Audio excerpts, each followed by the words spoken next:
दोस्तों हम निकल चुके हैं चंबा से शिमला की तरफ। वहाँ पर जो है हमारा युवा कांग्रेस का युवा सम्मेलन होने जा रहा है और उसमें जो भी हमारे युवा साथी इलेक्शन के माध्यम से युवा कांग्रेस में जीत कर आए हैं उनका शब्द समारोह है। तो उसके लिए हम जो है अभी निकल चुके हैं। बने रहिए हमारे पूरे सफ़र में और पूरे वीडियो के अंत तक।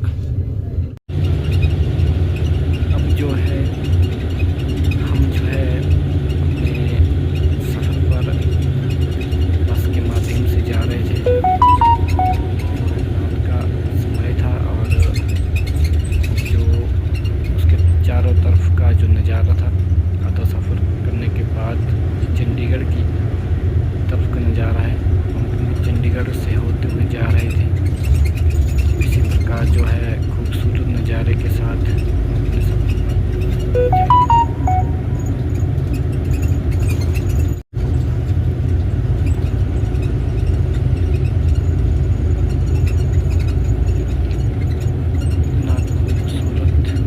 चंडीगढ़ जो है हमारे देश की सबसे सुंदर सिटी है, बहुत क्लीन सिटी है। और ये देख सकते हैं आप भी यहाँ का नज़ारा, ज़बरदस्त नज़ारा। यहाँ पर ऑटो से ज़्यादा सफ़र किया जाता है दिन में। और जो है ये फर्स्ट टाइम चंडीगढ़ पहुँच चुके हैं हम। ये रहा दोस्तों फ्रेश मॉर्निंग शिमला सिटी में। लगभग 8 बज चुके हैं और सुबह के समय और ताज़ी फ्रेश हवा के साथ जो है दोस्तों शिमला में पहुंच चुके हैं। बहुत खूबसूरत नज़ारा शिमला सिटी का। तो इस प्रकार सारी रात बस के माध्यम से सफ़र करते हुए जो दोस्तों इस सुबह हम शिमला पहुंच चुके हैं। शिमला का ये खूबसूरत नज़ारा है जो आपके सामने है दोस्तों। आप देख सकते हैं कितना खूबसूरत नज़ारा है। ये हिमाचल की राजधानी है शिमला और यहाँ पर काफ़ी टूरिस्ट भी देश विदेश से घूमने के लिए आते हैं। खूबसूरत टूरिज्म कैपिटल सिटी है। यहाँ पर लोग घूमने के लिए आते हैं।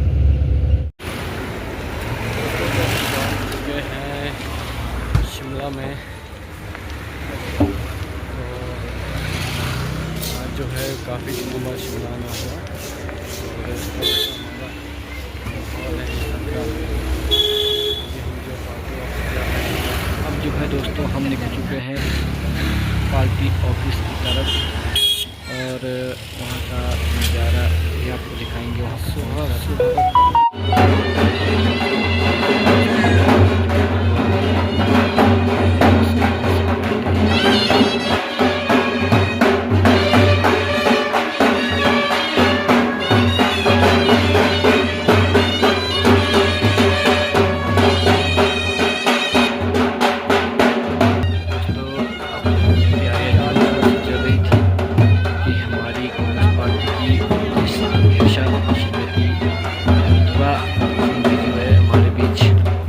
वाली थी।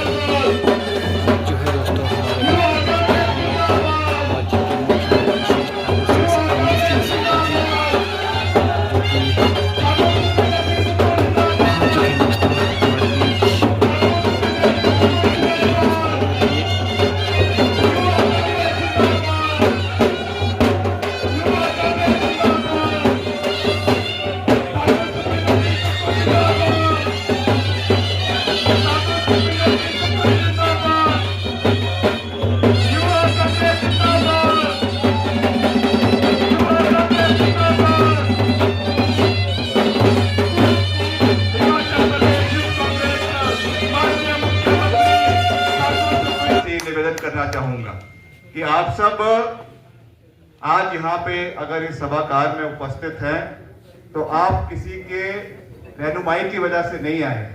आप चुनकर इलेक्ट होकर यहाँ पे आज इस मंच के ऊपर बैठे हैं, इस सभागार के अंदर बैठे हैं, और इसलिए आपके कंधों के ऊपर और ज्यादा जिम्मेवारी और ज्यादा रिस्पॉन्सिबिलिटी आपके कंधों के ऊपर खड़ी है। आज हमको मिलकर आगे चलना है। कांग्रेस पार्टी की मजबूत सरकार हिमाचल प्रदेश के अंदर ठाकुर सुखविंदर सिंह सुक्खू जी के नेतृत्व में कार्यरत है, और उसमें आपने एक सेतु का कार्य जो है प्रदेश के लोगों के बीच में और सरकार के बीच में, ये आप लोगों ने करना है, और इसको मैं कहूंगा कि कंस्ट्रक्टिव तरीके से करना है। जब विपक्ष में होते हैं तो संगठन की एक जिम्मेवारी होती है, क्योंकि विपक्ष में है तो निश्चित तौर से हर चीज में जो आंदोलन है वो ज्यादा तीव्र गति से आगे बढ़ते हैं, मगर सत्ता में रहते हुए भी आपकी जिम्मेवारी उतनी ही है, बल्कि उससे ज्यादा है। उससे ज्यादा जिम्मेवारी के साथ आपको प्रदेश के जो हमारे युवाओं के मसले हैं, प्रदेश के हर क्षेत्र के मसले हैं, उनको संगठनात्मक तरीके से उसके ऊपर चर्चा भी करनी है। उन विषयों को अपने जो स्थानीय आपके नेतृत्व है, चाहे वहां के आपके माननीय विधायक है, आपके मंत्री हैं, आपके सभी और सहयोगी हैं, उनके साथ टीम वर्क के साथ मिलकर उनको उठाना है और उनको सॉल्व करने का एक प्रयास करना है। मेरा आपसे यही विनम्र निवेदन है कि हमें इन समय में, आने वाले समय में संगठन को और मजबूत करने के लिए मेरा आपसे ये विनम्र निवेदन रहेगा कि तर्क के साथ और आंकड़ों के साथ हर चीज विरोध के लिए विरोध नहीं किया जाता है। मेरा आपसे ये निवेदन है। ये बात मैं आपसे इसलिए कह रहा हूं क्योंकि अगर ऑपोजिशन भी है या आपको अपना बात भी रखना है, आपकी बात की तवज्जो तब होगी अगर आप आंकड़ों के साथ, तथ्यों के साथ, लॉजिक के साथ अपनी बात रखेंगे, तो हर व्यक्ति को आपकी आवाज को सुनना पड़ेगा। आपकी आवाज को कोई भी नजरअंदाज नहीं कर सकता है। तो मेरा आपसे ये विनम्र निवेदन है कि एक नई शुरुआत हम सब ने करी है। हमारे नए अध्यक्ष चतर सिंह ठाकुर जी की अध्यक्षता में हम सब मिलकर कार्य करेंगे, और युवा कांग्रेस से क्योंकि हमारा पुराना नाता है, इसलिए मैं आपको पूर्ण रूप से मुख्यमंत्री जी की जो है यहाँ पे मौजूदगी में ये विश्वास दिलाना चाहता हूँ कि हम जानते हैं कि जो आपकी महत्वाकांक्षाएं, आपके जो आप जिस सोच के साथ संगठन को मजबूत करने के साथ यहाँ जुड़े हैं, उसके साथ और भी बहुत सी जिम्मेवारियां रहती हैं। मैं सार्वजनिक मंच से उन चीजों को नहीं कहना चाहता हूं, मगर मैं आपको ये विश्वास दिलाना चाहता हूं कि हम आपके साथ पूरी मजबूती के साथ खड़े हैं, और कभी भी कोई भी समस्या किसी भी वर्ग को, किसी भी क्षेत्र को है, आप हमसे आके मिल सकते हैं, अपनी बात को रख सकते हैं, और निश्चित तौर से उसको हम हर संभव तरीके से पूरा करने का हर संभव प्रयास करेंगे। और कई बार इस विषयों में हमने मुख्यमंत्री जी से भी चर्चा करी है। ये भी उस बातों को लेकर बहुत चिंतित रहते हैं। आप जानते हैं कि प्रदेश अभी ओवरऑल एक बहुत जो है कठिन समय के साथ गुजर रहा है, मगर फिर भी हमें इस जो एक विपरीत परिस्थिति है, इसको एक अपॉर्चुनिटी के अंदर बदलना है। इसका पॉजिटिव एस्पेक्ट के साथ हमको आगे चलना है, और जो मजबूत फैसले मुख्यमंत्री जी ने लिए हैं, मैं तो उसको मंच से भी कहता हूं, मीडिया में भी कहता हूं कि कई कड़वे फैसले भी लिए। आज बेशक हो सकता है कि उसको इतना अप्रिशिएट ना हो, मगर इन द लॉन्ग रन वो चीजें प्रदेश के हित में है। आज वो कड़े फैसले इसलिए लिए जा रहे हैं कि आने वाले समय में हिमाचल प्रदेश महत्व जो है वो अपने पांव के ऊपर खड़ा हो, इसलिए वो निर्णय लिए जा रहे हैं। इन चीजों को आपको समझना है, इन चीजों की ग्रेविटी को आपको समझना है। जो सोच के साथ मुख्यमंत्री जी कार्य कर रहे हैं वो आपको समझना है, क्योंकि मुख्यमंत्री जी या और हमारे मंत्री हैं और नेता है, हर जगह जाकर ये बात नहीं कह सकते हैं कि किस सोच के साथ हम इन कार्यों को कर रहे हैं। इसलिए आपको उन चीजों को समझना है, आपको तर्क के साथ उन चीजों को समझना भी है, और अपने क्षेत्र के लोगों को समझाना भी है कि हम किन सोच के साथ हिमाचल को आने वाले समय में आत्मनिर्भरता की ओर जो लेकर जा रहे हैं उसमें ये कदम समय समय के ऊपर उठाए जा रहे हैं। मैं बहुत लंबी बात नहीं कहना चाहता हूं। मैं आपसे मेरा विनम्र निवेदन है, आपसे विनम्र आग्रह है। जैसा मैंने कहा कि विपक्ष में एक अलग दायित्व रहता है, मैं फिर से उस बात को रिपीट कर रहा हूं, मगर सरकार में रहते हुए आपके कंधों के ऊपर बहुत बड़ी जिम्मेवारी है। इसलिए आपको हर कदम को सोच समझ कर आगे चलना है। कैसे हमने अपने लोगों की आवाज को मजबूत करना है, अपने क्षेत्र की आवाज को मजबूत करना है, उसको आप पूरी मजबूती से जो है वो करें। ये मेरा आपसे विनम्र निवेदन रहेगा। और अंत में यही कहूंगा, एक भाई होने के नाते आपको ये सलाह दे रहा हूं कि सही का समर्थन करो और हमेशा गलत का विरोध करो। आपका नेतृत्व तभी जाना जाएगा जब आप सही मुद्दे, धरातल से जुड़े हुए मुद्दे उठाएं, सरकार के समक्ष उठाएं, संगठन के समक्ष उठाएं। एक तो हमारा लोकतांत्रिक ढांचा है, संगठनात्मक ढांचा है, उसके अंदर आपको अपनी आवाज उठाने का पूरा अधिकार कांग्रेस पार्टी ने दिया है। आप पूरी मजबूती से अपनी आवाज को उठाएं ताकि हर क्षेत्र की आवाज संगठन तक पहुंचे, सरकार तक पहुंचे and collectively as a team हम काम करें। तो जब काम करते हैं तो थोड़ी बहुत कमियां भी रह जाती है, उसके बारे में आप हमें जागरूक करें, मुख्यमंत्री जी को जागरूक करें, पार्टी अध्यक्ष को जागरूक करें और मिलकर हम उसको कार्यों को आने वाले समय में पूरा करेंगे। इसका मैं आपको पूरा विश्वास दिलाना चाहता हूं। एक बार फिर से छतर सिंह जी को और समस्त हमारे सभी साथियों को मैं बहुत बहुत शुभकामनाएं देना चाहता हूं। जय हिंद, जय हिमाचल, जय युवा कांग्रेस। रिजल्ट भी आ गया और आप सभी लोगों को पोस्ट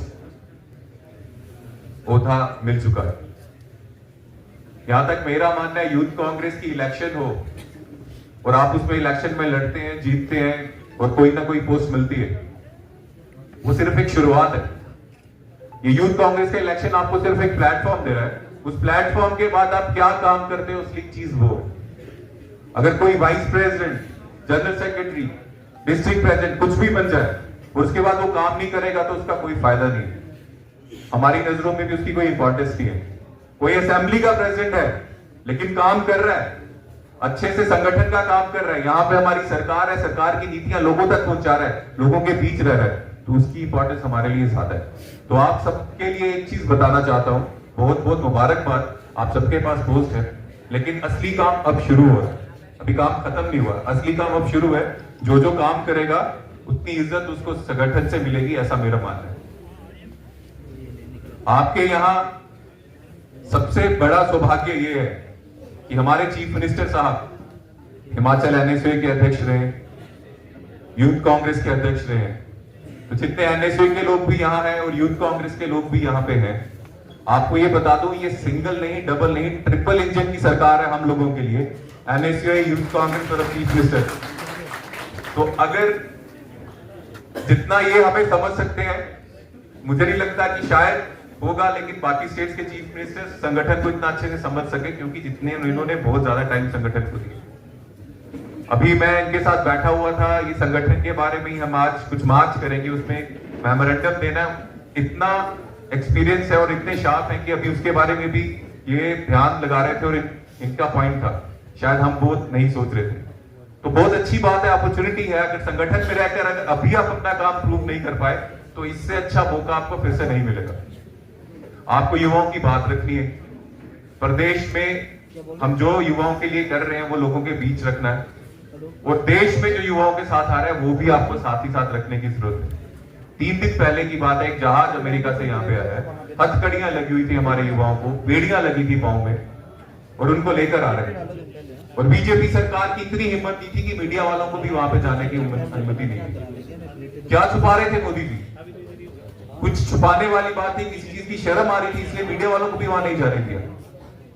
कोलंबिया का प्रेसिडेंट, एक छोटा सा देश है कोलंबिया, उसका प्रेसिडेंट इतना दम रखता है कि आंखों में आंखें मिला के अमेरिका को बोलता है तुम्हारा जहाज यहाँ लैंड नहीं करेगा। अमेरिकन आर्मी का जहाज कोलंबिया में लैंड नहीं करेगा, अपना जहाज वहां भेजा, और बहुत इज्जत से, सम्मान से सारा यूथ कोलंबिया का जो डिपोर्ट करना था पूरी इज्जत से यहां से आया, कोलंबिया में आया।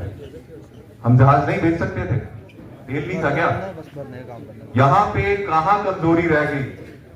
इतने कमजोर अगर पीएम नहीं है, अगर 56 इंच का सीना है, तो आंखें क्यों नहीं दिखाई ट्रंप को? आज वीडियो में यूथ आ रहा है भारत का, इसकी जवाबदेही कौन देगा? हम सबको ये बात रखनी चाहिए। ये सिर्फ बीजेपी गवर्नमेंट की इंसल्ट नहीं है, ये भारत माता का भी अपमान है कि भारत माता के सपूत जो बाहर काम करने जा रहे हैं उनको इतना बेइज्जत करके भेजा जा रहा है कि भारत माता की का भी अपमान है। और आपको भारत माता के लिए, देश के लिए आवाज उठानी चाहिए साथी। एक बात और कहना चाहूंगा, जिस तरह से मैंने कहा, अभी आपके प्रेसिडेंट, आपके इंचार्ज डिस्ट्रिक्ट प्रेसिडेंट तो बने हैं, डिस्ट्रिक्ट इंचार्जेस बनाएंगे। आपके स्टेट ऑफिस बेयरर्स जो हैं वो किसी डिस्ट्रिक्ट का इंचार्ज बनेगा, जो सेक्रेटरी है शायद वो असेंबली के इंचार्ज बने। मेरे लिए ये बिल्कुल साफ है। बाकी स्टेट्स में हम हर एक महीने रिपोर्ट लेते हैं, कौन सा डिस्ट्रिक्ट इंचार्ज कितने दिन उस डिस्ट्रिक्ट में गया, कितने दिन उस डिस्ट्रिक्ट में असेंबली से मीटिंग करके आया। ये आपको ध्यान रखना पड़ेगा। ऐप से हम रिव्यू लेते हैं, आपकी उसमें ट्रेनिंग भी हो जाएगी। कोई भी स्टेट का पदाधिकारी, मान लीजिए कोई अगर किसी भी डिस्ट्रिक्ट का इंचार्ज है, सोलन का इंचार्ज है, और वो सोलन 1 दिन गया, 2 दिन गया, 3 दिन गया, हमें सारी ऐप से रिपोर्टिंग पता चल जाती है। जो काम नहीं करेगा 1, 2, 3 महीने में उसको हटाने का काम कर देंगे। मैं आपको डरा रहा नहीं हूं, मैं सिर्फ ये बोल रहा हूं कि अकाउंटेबिलिटी होनी चाहिए। आप जितने भी इंचार्ज छतरजी बनाओगे स्टेट के, डिस्ट्रिक्ट के, विनीत जी के साथ मिलकर, हंडा साहब से मिलकर, उनको ये चीज साफ कह दीजिएगा कि आपको असेंबली टूर करना है, असेंबली में मीटिंग्स करनी है। और एक चीज का ध्यान रखिएगा, राहुल जी ने आज प्रेस मीट की है, प्रेस कॉन्फ्रेंस की, और उसमें एक चीज उन्होंने बताई, महाराष्ट्र में पिछले 5 सालों में उतने न्यू वोटर्स नहीं बने थे पिछले 5 महीनों में जितने बने। जितनी हिमाचल प्रदेश की पॉपुलेशन है वोटर्स की, उतने पिछले 5 महीनों में उन्होंने महाराष्ट्र में वो वोटर्स नए बनाए। तो कहीं ना कहीं जोर है, उसको कौन रोकेगा? अगर हम लोग बूथ में होंगे, अपनी असेंबलीज में होंगे, तब रोकेंगे। यहां पे आप सरकार में हो, इस चीज का ध्यान रखना। यूथ कांग्रेस की पूरी जिम्मेदारी है कि वहां पे जाके, बूथ्स में जाकर, वोटर लिस्ट में कोई अगर घपला बीजेपी कर रही है तो उसको चेक करने का काम हमारा है। तो आप सब इस चीज को ध्यान रखिएगा। मेरी पूरी उम्मीद है कि आप अच्छा काम करोगे। रिव्यू सिस्टम हमारे में है, हर महीने का में आपका काम चेक किया जाएगा। तो आप प्लीज पूरा अच्छे से काम करो, मैं यही संदेश आपको देना चाहता हूं। और फिर से मैं धन्यवाद करता हूं चीफ मिनिस्टर साहब का, सुखू जी का, जो यहाँ पे आए और इतना टाइम हमको दे रहे हैं। इससे पता चलता है कि वो भी यूथ को आगे बढ़ाना चाहते हैं। पीसीसी प्रेसिडेंट हमारे बीच आए, विक्रमादित्य जी आए, तो आप सबका बहुत बहुत धन्यवाद। मैं उम्मीद करता हूं आने वाले समय में हिमाचल प्रदेश यूथ कांग्रेस बहुत अच्छा काम करेगी, और जो ताजमहल यूथ कांग्रेस पूरे देश में बनाएगी, उस ताजमहल का फाउंडेशन का काम हिमाचल करे, ऐसी मेरी उम्मीद है। धन्यवाद, जय हिंद। और विधायक बने। वर्तमान सरकार में 4 लोग जो मंत्रिमंडल के सदस्य हैं वो युवा कांग्रेस की राजनीति से आए। तकरीबन 10 से 12 एमएलए वर्तमान में युवा कांग्रेस की राजनीति की सीढ़ियां चढ़कर विधायक पहुंचे, जिन्होंने मेरे साथ छात्र जीवन से भी काम किया, युवा कांग्रेस से भी काम किया। और मुझे खुशी है कि युवा कांग्रेस की इस पद पर विराजमान रहते हुए हमने नए लोगों को युवा कांग्रेस में आने का मौका दिया, जिसके कारण आज कई विधायक भी बने हैं। और मुझे खुशी इस बात की भी है कि श्री राहुल गांधी जी ने जिस चुनाव की प्रक्रिया को अपनाया, उस चुनाव की प्रक्रिया से श्री विक्रमादित्य जी भी युवा कांग्रेस के अध्यक्ष बने, और अब हमारे चतर सिंह जी भी युवा कांग्रेस के अध्यक्ष बने। तो विक्रमादित्य सिंह जी को अगर टिकट मिला है तो युवा कांग्रेस का अध्यक्ष होने के नाते इन्हें टिकट जान पहले मिला है। तो मैं ये इसलिए कहना चाहता हूं, हम सब राजनीतिक पारिवारिक पृष्ठभूमि से आते हैं, लेकिन इसका मतलब ये नहीं कि हमने संगठन में समय नहीं दिया है। सब लोगों ने संगठन में समय दिया है। और अभी जब चतर सिंह जी आए, मैं माफी चाहूंगा, हमारे एनएसयूआई के प्रदेश अध्यक्ष भी है, अभिनंदन ठाकुर जी है, ये सब संगठन की राजनीति से आ गया है। और युवा कांग्रेस एक प्लेटफॉर्म है जो आपको प्रदेश की राजनीति की भूमिका को समझने में मदद करता है। प्रदेश में किस प्रकार से बदलाव हो रहा है और सरकार व्यवस्था परिवर्तन और काफी योजनाएं लेकर आ रही है। और युवा कांग्रेस के लोगों का यह भी दायित्व बनता है, जो पिछले 2 साल में सरकार ने कार्य किए हैं, उन कार्यों को आप जनता के दरबार पर पहुंचाइए। मेरा यह मानना है कि आप सब लोग जो ब्लॉक कांग्रेस कमेटी में चुनकर, ब्लॉक युवा कांग्रेस में चुनकर आए हैं, 2 साल की सरकार की नीतियों का अध्ययन करें। ऐसी कोई नीति नहीं है जो आम लोगों से जुड़ी हुई नहीं है, और कोई ऐसा हमने फैसला नहीं लिया जिससे आम लोग प्रभावित हो, गांव के लोग प्रभावित हो। हमने कहा कि जो पिछली भारतीय जनता पार्टी की सरकार थी, उसने जनता की संपदा को लुटा दिया। डबल इंजन की सरकार कहलाते थे, कहते थे कि हमारी डबल इंजन की सरकार है, और सरकार पर 75,000 करोड़ रुपए का बोझ चढ़ाकर और 10,000 करोड़ रुपए की सरकारी कर्मचारी और अधिकारियों की लायबिलिटी छोड़कर हम पर गए। 75,000 करोड़ रुपए का कर्ज और 10,000 करोड़ की सरकारी कर्मचारियों की लायबिलिटी हम पर छोड़कर गए। तो डबल इंजन की सरकार क्या प्रदेश को कर्जे में डुबाने के लिए थी? हमारी सरकार है। चुनौतियां कई हैं, लेकिन हम चुनौतियों का सामना युद्ध की तरह कर रहे हैं। और मेरा यह मानना है कि हम फैसले ले रहे हैं, हर जगह तेजी से काम हो रहा है, और तेजी का काम का यह फायदा हुआ कि हर जगह हम सड़कें बना रहे हैं, पानी की योजनाएं बना रहे हैं, नई नई योजनाएं ला रहे हैं, और कुछ दकियानूसी कानूनों को बदलने की जरूरत है, आगे बढ़ता है। इसलिए आने वाले समय में हम और बदलाव करेंगे। और युवा साथियों से मेरा यह अनुरोध है, जब हम बदलाव की प्रक्रिया करते थे, उसे पूरा पढ़कर जनता के बीच में जाइए कि आपकी संपदा का 70% भाग सरकारी कर्मचारियों की पेंशन, वेतन, ब्याज, मूल धन पर खर्च हो जाता है। 100 रुपए में से 70 रुपया हमारी हिमाचल प्रदेश में वेतन, पेंशन और जो ब्याज है उस पर, और जो मूल धन लिया उस पर खर्च हो जाता है। 30% रह जाता है। उसमें भी कई चीजें ऐसी हैं जिसमें हमें कमिटेड लायबिलिटीज के लिए पैसा देना पड़ता है। हम सभी चीजों पर बारीकी सरकार ने की थी, और उसका रिएक्शन कांग्रेस की सरकार ने क्या किया था, दिल्ली में जो यूएस की एम्बेसी है, वहां से सारी सिक्योरिटी हमने विड्रॉ कर दी गई थी। 2 दिन में माफी मांगनी पड़ी अमेरिका की सरकार को।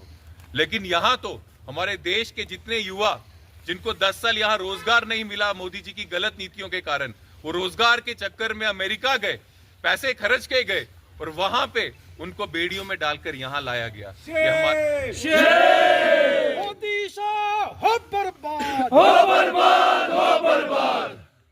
जल्द से जल्द बीजेपी सरकार को कड़ा रुख लेना चाहिए। अमेरिकन सरकार को ये बोलना चाहिए, अगर कोई वहां पे गया है जिसको डिपोर्ट भी करना है, बाय इज्जत करें। अगर अमेरिकन सरकार नहीं करना चाहती तो इंडियन गवर्नमेंट, बीजेपी सरकार अपना जहाज वहां भेजे, और हमारे जितने हिंदुस्तानी भाई बहन हैं वो बाइज्जत यहाँ आए। ऐसा पहली बार देख रहे हैं कि हथकड़ियों में बंदी बनकर वो आ रहे हैं, ये अपने आप में शर्मनाक है। वहां पे 40 घंटे की जर्नी में उनके साथ कितना बुरा व्यवहार हुआ, उनको हिलने की परमिशन तक नहीं थी। ऐसा सोच के भी बहुत गलत लगता है। इसलिए अपने भाइयों के लिए आज हम यहाँ आए हैं, और आप सब युवा कांग्रेस साथियों का भी बहुत बहुत धन्यवाद। ये एक बहुत मजबूत कदम आप लोगों ने अपने देश के युवाओं के लिए उठाया, उनके इज्जत के लिए, देश की इज्जत के लिए उठाया। मैं आप सब लोगों का भी बहुत बहुत धन्यवाद करता हूँ। जय हिंद।